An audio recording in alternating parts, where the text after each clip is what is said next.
All right, it's 7:02, so I'll call the East Lyme Water and Sewer Commission meeting to order for December 15, 2020, and ask Mr. Murphy to recite the Pledge of Allegiance for all of us. You don't have a card for me to read? No, the Pledge of Allegiance, I hope, Dave. I pledge allegiance to the United States of America, to the republic for which it stands, one nation, under God, indivisible, with liberty and justice for all. Okay, Roger's just joining us right now, too. He'll be coming in. Yep, there he is. Okay. Roger, there you are. We just did the pledge, Roger. Okay. We'll move on to approval of minutes. Is there a motion to approve the regular meeting minutes of November 17th, 2020? So moved, Steve. Moved by Dave Murphy and seconded by Carol Russell. Any comments or corrections? Hearing none. All those in favor signify by saying aye. Aye. Opposed? And the chair abstains. Moving on, approval of bills. I'll move approval of Bill 1A. That's for tie-in bond for 19,963.29. Okay, that was Steve for the moving. Is there a second? I'll second. Who is the second? David Zoller. Okay, David Zoller. Okay, David Zoller seconds. Any comments or questions? All those in favor signify by saying aye. Aye. Opposed? Abstains? It carries unanimously. We have one more Approval bill. of Bill 1B for RH White for $215,781.38. Okay, Steve moved I'll it. Is there a second second? that, Dave Murphy. Okay, and Dave Murphy seconds. Any questions or comments? Hearing none. All those in favor signify by saying aye. Aye. Aye. Opposed? Abstentions? I have to abstain. Okay, Dave. Dave Bond Dave Bond. abstains. Moving on, Finance Director report. Anna? Hi. Good evening, everyone.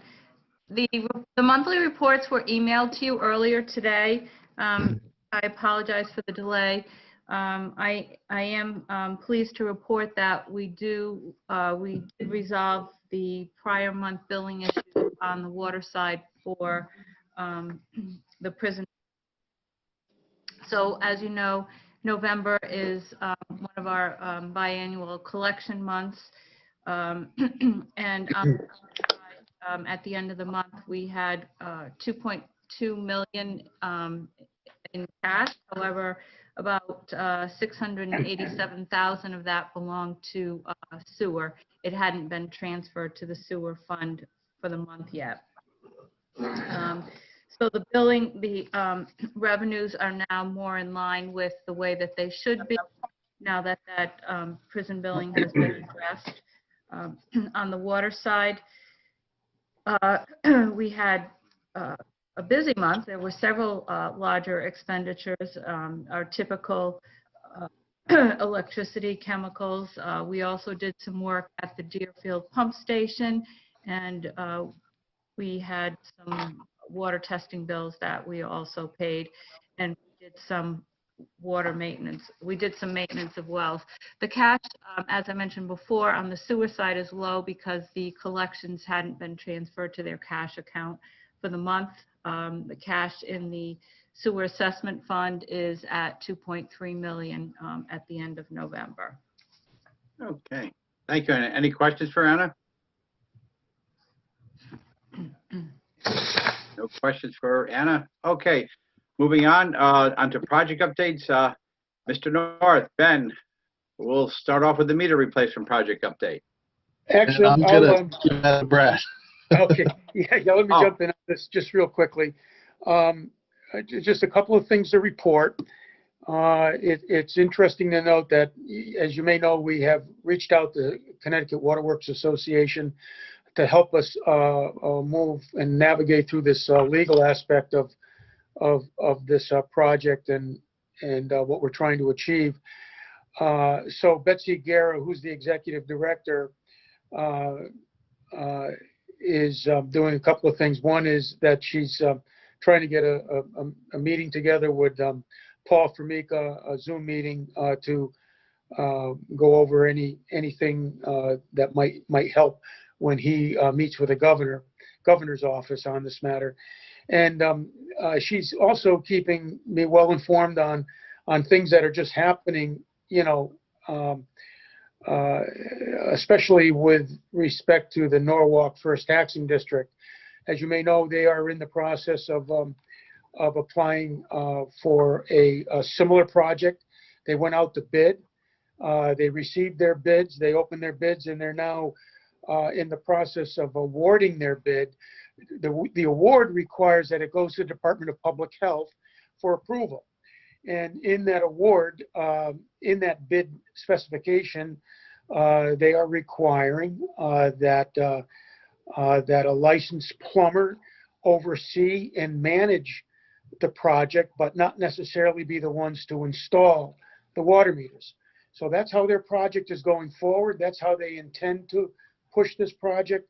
And they have submitted their request for award to DPH. And it will be very interesting to see in the next couple of weeks how DPH reacts to that, because that will be very telling in terms of, what kind of preference they're giving them versus what they're giving us. Now, granted, we have a complaint associated with it that might make this a little different, but we shall see. They've also noted Norwalk First Taxing District that Department of Consumer Protection has not made any ruling on their particular project at this point, so they're forging ahead. And I think we're close to seeing what the results of that are, and it may help us decide how we go forward. And Senator Formica is being kept abreast of that aspect of it by Betsy Guerra, CWWA Executive Director. Also, CWWA has put it on their government affairs agenda to offer a specific language that would not require the need for licensed plumbers to physically install meters, and they have some general language that would cover that. So that's on the government affairs agenda, and that is something that's going to be pushed at the legislative session when this comes up early next year. So that's it. What I have on that. Any questions for Brad? I have a question. Carol, please.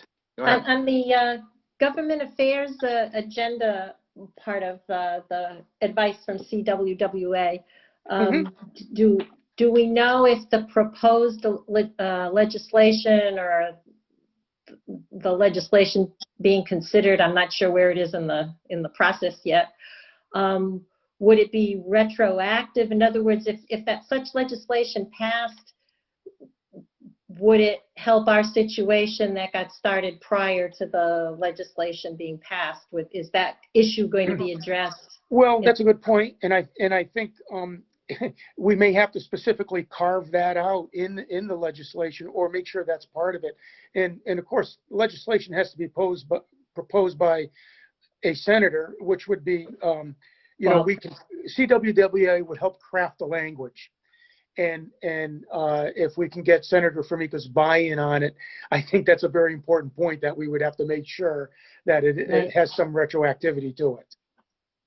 Thanks. Yep. Okay. Any other questions for Brad? All right, thank you, Brad, and good question, Yep. Carol, on the retroactiveness of that possibility. Okay, moving on. Now is it your turn, Ben? Yep. Okay, go ahead.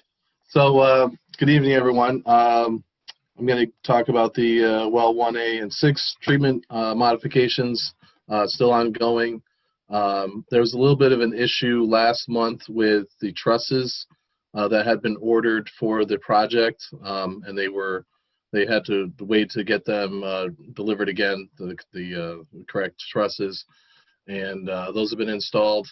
The masonry, at least the inner wall, has been installed, and I believe next week or probably coming up into January, they're going to be working on the outer wall facade. All the sandblasting has been done inside the filter vessels now. Again, I think I reported last month that it doesn't appear that there's going to be any kind of change order required in looking at the actual filter vessels themselves. Those are, just to give reference, those are 9-foot diameter by, I'd say, about 12-foot tall filter vessels made of steel, mild steel, and coated with epoxy. So, we wanted to make sure that the condition of those was good. Obviously, to make repairs on something like that would be very expensive. So that's all set. All the yard piping, all the water piping has been installed, and the gas company, Eversource and RH White, just installed the gas line on on the school access road going to well 1. So now we have the gas lines all set, so we should be hooking up to the generators very soon. Excellent. Any questions for Ben on the topic of the wells? Okay, moving on. We have C, Niantic Sewer Pump Station Flood Resiliency FEMA grant. I'll take that one too. Well, okay. Yeah, so I worked a lot with Peter Giliberto on this, and Weston and Sampson. Everybody did a great job in pulling together the application before the due date, which was November 30th. Now, as of Monday, we received back some comments that the state had. Just to give you some background, this is a sub-application before it actually goes to FEMA, and that's due on January 8th. So we're working through some of the comments. There wasn't really much. We're looking at an updated budget. They asked us to include a contingency and a manager fee. So right now, the design for weatherproofing Niantic and giving it some degree of flood proofing is looking to be in the neighborhood of about $330,000, in which case FEMA would be picking up 75% of that. So, doing the math out right now in our estimate, that's about $82,687 or so. So, obviously we need to go through the process with FEMA, find out if we're awarded the project. But that's just to give the commission an idea of what we'd be looking at in terms of cost.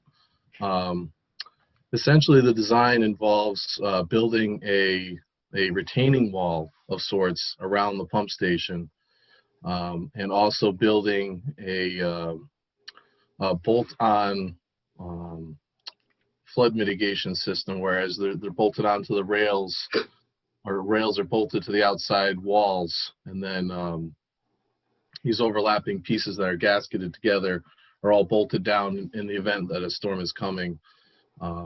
We would be doing that over the regular manway doors, and as well as the roll-up door that's on the front of the station.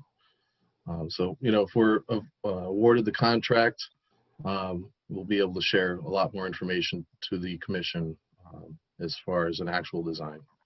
Okay, thank you, Ben. Any questions for Ben on the sewage pump station in Niantic? Just Carol? more a curiosity question, but once all these mitigation things are put into place at the pump station, do we know what the worst case scenario is that is expected to withstand? I mean, what's the degree of protection? How bad can it get and we still be, the pump station would be pretty safe? Yeah, so currently, and what actually triggered us to go for this money, currently the first floor elevation is 1 foot below the 100-year flood elevation. Mm-hmm. So, obviously it would protect against that, and we're hoping that we'll be able to get 500-year resiliency as well. Mm. Thank you. Thanks, Ben. Roger? Ben, do they have a way to get into the building once they bolt on the flood mitigation plates and gaskets? No, unfortunately not. And when that ultimately needs to take place, we will not be able to enter the building. At that point, it would be surrounded by water anyway. So do we put an outside disconnect on the building so we can isolate the building if we had to? Well, that's something that we could think about doing, I suppose. But we have a generator inside the building. We want to maintain power inside the building and try to maintain pumping as long as possible. But that's something that's something that we could bring up to the engineers if that's something that the commission's looking for to And be able just to one do. other thing, do we have any kind of camera coverage inside the building so we can see what's happening? If we had to Yes. isolate ourselves from the outside, basically? Yes, yeah, there is a camera system inside the building, as well as outside. And we also are going to be looking, actually, I want to say in the next month or so, to do some SCADA upgrades Okay, to that building to allow us to have better communication. okay. Okay. The comments? Okay, moving on to Bridebook Pump Station Alternative Analysis Update. Okay, I'll Brad? comment on that. In your packets that you received, you'll find the alternative analysis that was prepared by Weston and Sampson. This is something we had talked about maybe over a year ago now, and the commission authorized us to move forward with this. But it did take us a little bit of time to get it off the ground. And you probably can recollect this, quite a bit of history on this. We as staff started out looking at potential alternatives, and in our minds, we came up with, the Rocky Neck site, basically taking the station and pushing it back into the Rocky Neck State Park property easterly of Bridebook or Route 156 as the site. And we did a lot of work with wetlands identification and endangered species and all of that. So, and we had several meetings with DEEP and land acquisition program people and so forth. And they had asked still for some additional engineering work to be conducted before they would feel comfortable. And then they kept throwing out some additional alternatives that they wanted us to look at. We were able, and of course, over the time here, a couple of things have transpired. One is one of the alternative sites, which is on the corner of Liberty Way and Route 156, turned out to become developed. It's a private property that was developed and to accommodate storage facilities. So this site is no longer a viable alternative, but it was listed in our analysis, and we essentially document that it is no longer available to us, and we show a copy of the site plan. Another one was the site that is actually on DOT property where the Rocky Neck on and off ramps are located. There's a nice flat piece of property there that could have potentially been a good pump station site, but we were able to discount that because Mr. Joe Bergaw was working with DOT on this, requested them to review it, and they officially responded back that they would not allow us or would not agree with a pump station development on that site.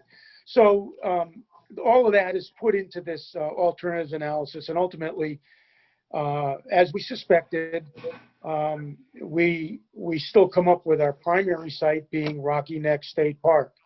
And what you see in there is a lot of backup information associated with the environmental studies that were done, some cost analysis. And the cost analysis is essentially a differential. It assumes that no matter where you put the pump station, there's going to be a base cost to it.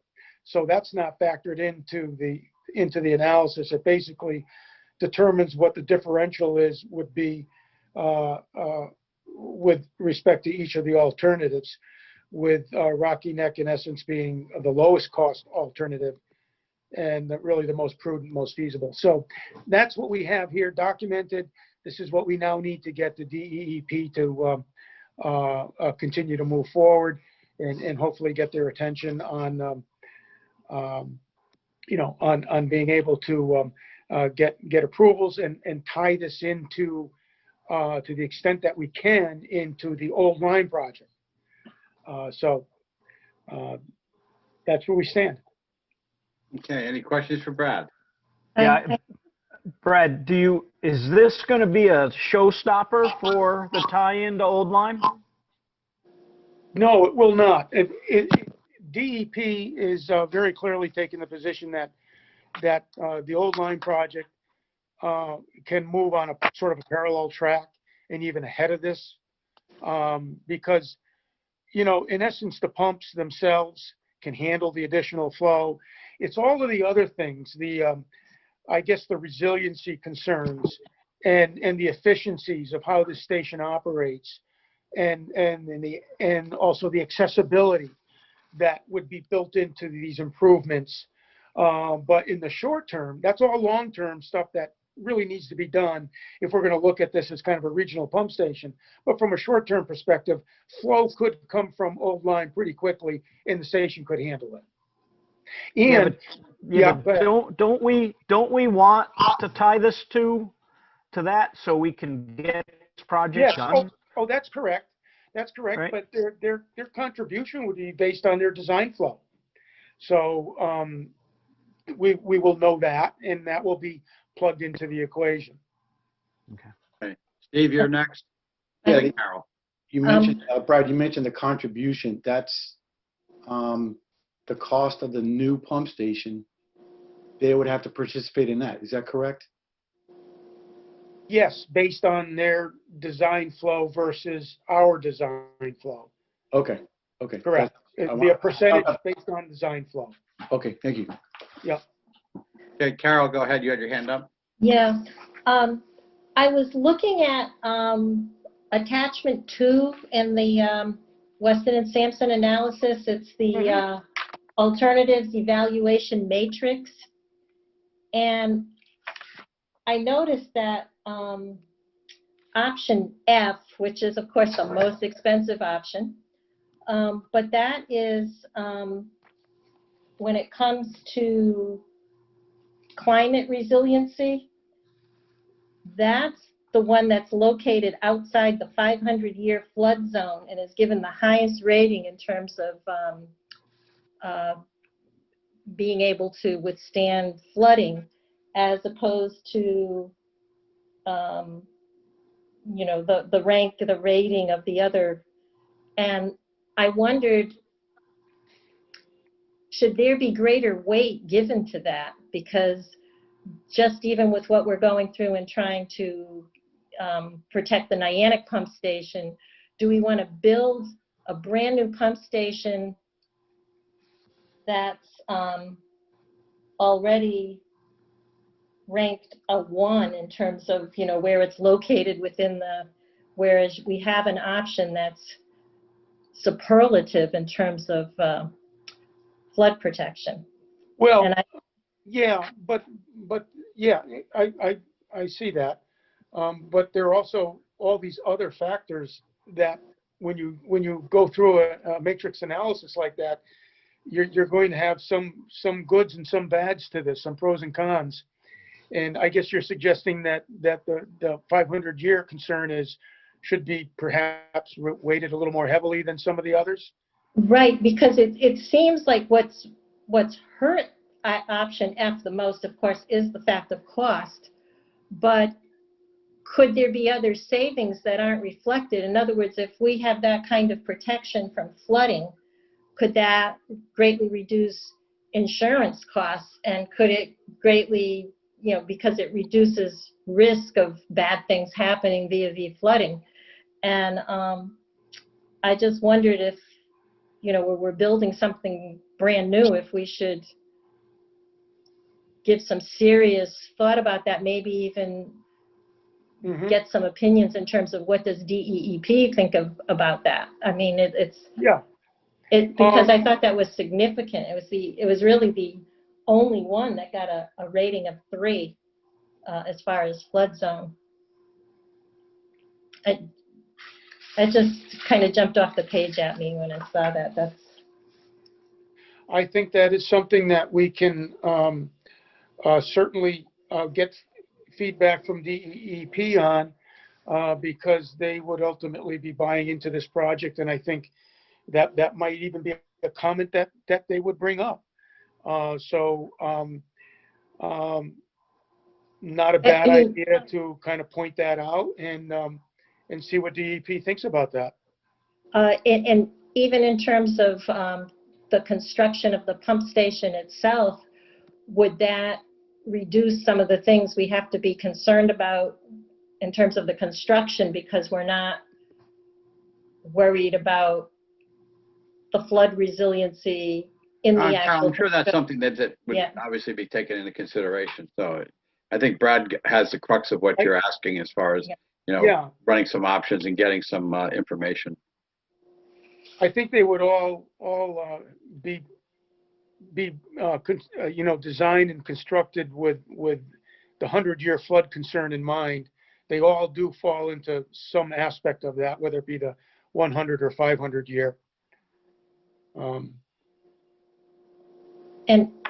just another clarification on land acquisition.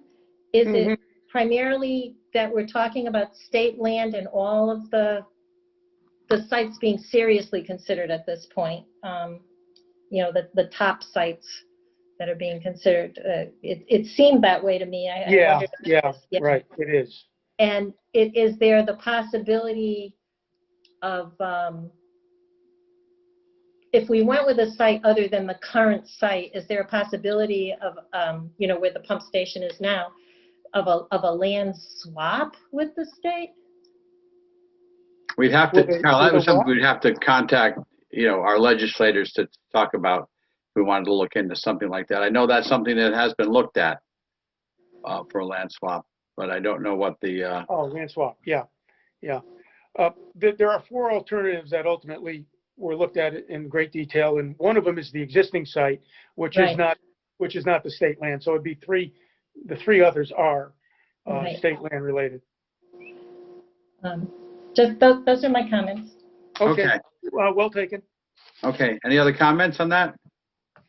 C and D are out, Brad. Those are the 2 that were, one was sold and has commercial development, and the other one, the state said they would not consider. Yes. That's C and D. Yeah. That's it. You're right. Why do they say least visible alternative on F? Well, let's see. F is the one that's going to be on the corner of Giants Neck Road and 156. Yeah, the one with the highest cost associated with it. Yeah, It's gonna be off the road a little bit, that's why. yeah, but I've never seen one of these pump stations that just kind of disappear. I mean, Yeah. That's sitting in the old horse field there. Yeah, behind a billboard or something like that. Yeah, give some place for the police officers to hide, give out their tickets. No. You would be able to probably provide some suggestions there. It is on the corner there. I see that. Relatively close to the road, actually. Yeah, well, that's what I was looking at. I mean, because it's on the corner like that, it'd be visible from both roads. It'd be from 156 and from Giants Neck Road. I guess you could buy a bunch of arborvitaes and hide it. I'd like one other comment. Okay, Carol. On the public impact area, I noticed that for option A, which gets a rating of 3 as far as public impact, but that's the only one where it talks about neutral odor impacts. And it doesn't even address odor in any of the other, and they're all rated, well, they're not all rated 3, but the ones like F is rated 3. And I wondered, that's the only one they comment about the odor impact is that, I don't know what that means. Okay. Well, that site is way off the road and far removed from residential development. So it's the least, it provides the least impact with adjacent properties. Okay. But if something else was given a 3, would one infer from that if there was a slightly increased odor impact, it wasn't significant enough to, bring the ranking down to a 2 or something like that? I don't know, Carol. That's something we could find out, Carol, and So, Thank you. okay, any other comments on this topic? Okay, moving on, Niantic Sewer Pump Station, the force main condition analysis, possible Yeah, action. Go ahead. I'll jump in on that one too. In your packet, you'll find a proposal. Now, we've talked about this over, maybe a year and a half ago now. Something we did want to go forward with, but we got sort of distracted with other things like the Niantic pump station emergency work that we did and all of that. But we now want to get this back on track. And this is, well, it's identified as the Niantic Sewer Pump Station Force Main Condition Analysis. We feel this is a very important effort that we need to go through. The force main is now pushing on 30 years old. It's infrastructure that's, in a vulnerable location, being crossing the Niantic River. So we had Weston and Sampson, put together a proposal. It's $25,500, and you can see here what with the scope that's been identified, what we want to do. I did prepare a motion, but if you have any questions before we go through that, if you had an opportunity to read what it is we're trying to do, by all means, let's discuss it. Any questions for Brad before we make at least put a motion on the table? Okay, Brad, you have the motion. Okay, let me. Now, I had Ms. Johnson help me with this motion, so it's in line with how we might want to spend money correctly using the sewer assessment funds. Okay. So it reads as follows. Move to authorize Weston and Sampson to develop a condition assessment strategy for the Niantic pumping station force main in the amount of $25,500 in accordance with their proposal dated December 10th, 2020. In addition, move to appropriate and transfer $25,500 to an account to be established titled Condition Assessment Strategy Niantic Pump Station Force Main in the Sewer Assessment Fund. So moved. Would like to make that motion? So moved, Steve. Okay, Steve moves it. Is there a second? Second. Carol seconds it. Okay, now open up for any discussion or questions. Okay, hearing none. All those in favor of the motion signify by saying aye. Aye. Aye. Opposed? Abstentions? Okay, carries unanimously. I'm sure there'll be some questions as it gets going, Brad. There's no question about that. Okay. Thank you for getting that motion prepared and providing us. That documentation was extremely thorough too, so thank you for that. Moving on, we have the correspondence log. It has a few items in there. Then nothing there. We'll move on to a very brief chairman's report. Town buildings, as most people know, are closed to the public, open by appointment only. They were not very heavily visited as it was. I think a lot of people are taking into consideration the current COVID situation and trying to minimize going out into the public in a lot of cases. We figure we'll probably be closed, so probably it's to be determined, but I've heard possibly mid January before the town hall may reopen to the public. We'll probably be on Zoom through probably May or June of next year. They're looking at things like that. One other thing too, you've probably seen too, this is not water and sewer related, but please make sure if you have your cars outside, they're locked. So many cars have been visited, and usually if it's unlocked is when they come in. If it's locked, they move on to the next one. So just be very careful there if you have your cars out. This past Sunday, we had a semi-light parade where they put up several exhibits. Parks and Rec put up several blow-up figures throughout the park. There was, I think, 80 or something like that. It was really nice. Between 4:40 and 8:51, which is when it started and ended, over 1,400 cars went through, and 90-minute wait getting in. But most people said it was fantastic, upbeat. They loved doing it too. And Karen Share that night, 3 pickup trucks full of food was donated, plus over $4,000 in cash. So it was a very good event. And that's a nice upbeat thing. So we'll leave the chairman's report there. Any questions? I have a question. I don't know Yes, if this Carol. goes to chairman's report or maybe it's under the sewer report, but any further news about the Tri-Town agreement and in terms of that 6-month extension or the, you know, of the. I haven't been dealing with that. I don't know if anyone else would like to briefly describe where we stand with that. Joe? Yeah, the 6-month extension was approved or executed, so it goes to July.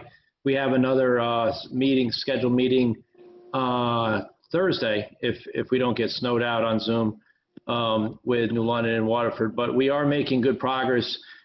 Staff, me and Ben, and also Tally from Waterford and Joe Lanzafami from New London have been meeting actually also try to work out some logistics and trying to do some of the heavy hitting to try to, nothing against them, but avoid having to get all the attorneys involved because some of the stuff, it just makes too much sense. So we're making some good progress. Okay. Thanks, Joe. Okay. Thank you. Okay, moving on. Staff One more updates. question. Oh, I'm sorry. Go ahead, Dave. Under the reports, do we get a regular update or either copies of their minutes as what's going on with the old Lyme? Do we know how they're progressing, or are we just in the dark and all of a sudden they're going to show up with a pipe at our doorstep? We haven't really heard much, Dave, from them. But if we do hear anything, we'll let you guys know. They're kind of in the in between of getting ready for construction documents and stuff like that, but they're definitely progressing along. And also on Point of Woods, we've been writing them too about making sure they have the proper composition as their effluent comes towards us. So we've been communicating with Old Lyme. One other thing that might be under chairman's report, the plan of conservation and development is. Yes. Where is that in the process? That has been approved by the Planning Commission. Ah, okay. So what's the next step from that, or does it have to go to the Board of Selectmen? Or No, the Board of Selectmen gave their input prior to that, so it's finished. approved? It's been approved by the state, and or it's on the way to the state, and the state could possibly make some recommendations, but we're done with it now, unless there's something that comes back to us from the state. Oh, okay, thanks.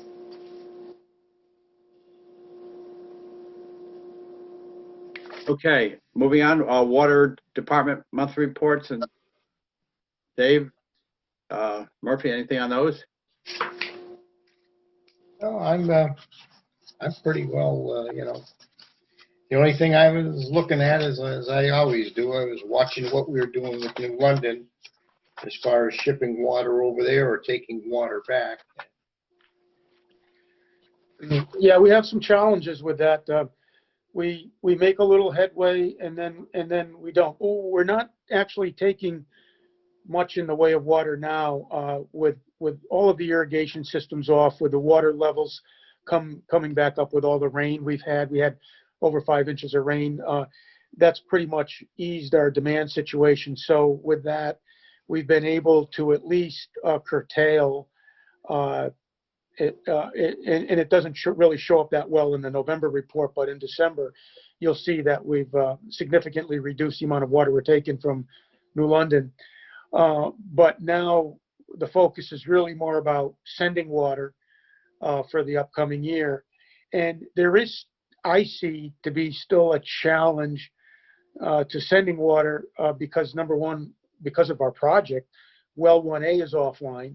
We did get well 6 back by way of the approval and the work Ben had really got involved with DPH to get all of their concerns addressed. So we are running well 6 through the well 1A treatment plant. That's all helping. But we've, you know, we still struggle with some other things. For example, well 2A, that's also a similar concern as we have with 1A. That also has manganese. That would be our next big project, would be to ultimately tackle well 2A. But because that has a concern, we've significantly dropped back the pumping rates on that. as well as well 5, our pumping rate has significantly reduced there. So as you know, we're trying to work out a project to get a new replacement well in for that. So we got those two situations. We got 5A and 2A that are running at reduced capacity because of these things we have going on. So it's going to make it a little bit concerning on how we're going to efficiently send water to New London when we want to send it, which is going to be right after Christmas. But we're going to gear up and we're going to start doing it, and hopefully we'll be able to manage it. But granted, it's been a challenge this year, especially because of the project. I have a couple of questions. Mm-hmm. One is on the bottom of the first page of the water report. It talks about the accident that happened at the construction site for the Rocky Neck Village, where they were installing a sewer main and they accidentally Hit the water caused main. damage to the water main. And it talked there about our insurance carrier was notified. Is that going to be something that would be on our insurance, or would it be the company whose people? We notified our insurance carrier only because Burke Manufacturing had to send a number of their employees home for the day and lost production. So we thought that might trigger some claim from them. So we advised our carrier of the situation, and they're aware of it, and we'll be looking for it if it comes our way. Okay. Has the contractor's insurer been notified also? Not that I know of. I don't know. If there's pending claim to the town, they should also, I think, be put on notice of a potential claim, because wouldn't it just, our insurer will look to their insurer for compensation. Yes, that's true. So that well, should be done also. Yeah, good point, Dave. We'll communicate with the contractor on that. I would be surprised if our insurance company didn't automatically do that, because they all have their network. Now, did Burke? Go ahead, Carol. No, that's right. Go ahead. I can wait. Did Burke's? They haven't made a claim yet, correct? No, they haven't, but they were pretty unhappy that particular day. They have a contract with SpaceX that they can't. That's why they split up all their shifts and all their people. So yeah, they got a pretty significant contract with SpaceX. So yep, interesting. That's yeah. They're pretty impressive. They've grown quite a bit over the years. They're a pretty impressive organization. Okay, Carol, you had a comment? Yeah, and this is just because of the time of year we're getting into, and because we have our first big storm headed our way. Do we have any things in place in terms of guidance, requests, recommendations in terms of treatments on the road, and to try to reduce, sodium? Carol, the town is trying their utmost, but if you see, and they have communicated to the state Board of Ed, they still put a lot out. And I know when you've talked to some of the merchants, their concern is liability if someone falls in their parking lot. But I know it's something that is being discussed as much as possible. At least I know from the town's public works, they try to use as little as possible, but they also have to make sure the roads are safe too, because we don't want to see somebody hurt because of the light. Kevin, we did have a sit down with the Board of Ed, because two of their biggest properties, the Lily B. Haynes School and the middle school, are right by well 1A and 6. So we had a little sit down of having them better understand what their impact of their salting strategies can have on our wells, because those are two of the wells that sodium levels are starting to rise. So we are starting, and I had Ben and Brad sit in on those conversations, so they got the message. And this will be the first year I'm kind of holding them accountable to giving me the amount of salt they put down. They've never been put to that task. So we are, and the salt products that the highway department uses, are environmentally friendly, and we only put them down as little as we need to. We don't put extra salt on the roads. We put down as little as possible to meet those safety needs. Thanks, Joe. Okay, any other comments? Any future agenda items? Seeing none. Move to wish everybody a Merry Christmas, Happy Holidays, and so forth. Christmas. Be safe. Kevin, can I get that motion from Brad? Can somebody email it to me? Yeah, Brad, can you make sure Karen gets that motion that we moved to Absolutely, the? yes. For Weston and Sampson? Yeah, okay, I'll thank do you. that, Karen. Kevin, Yes. before you sign, do we know what the latest, in terms of the storm headed our way?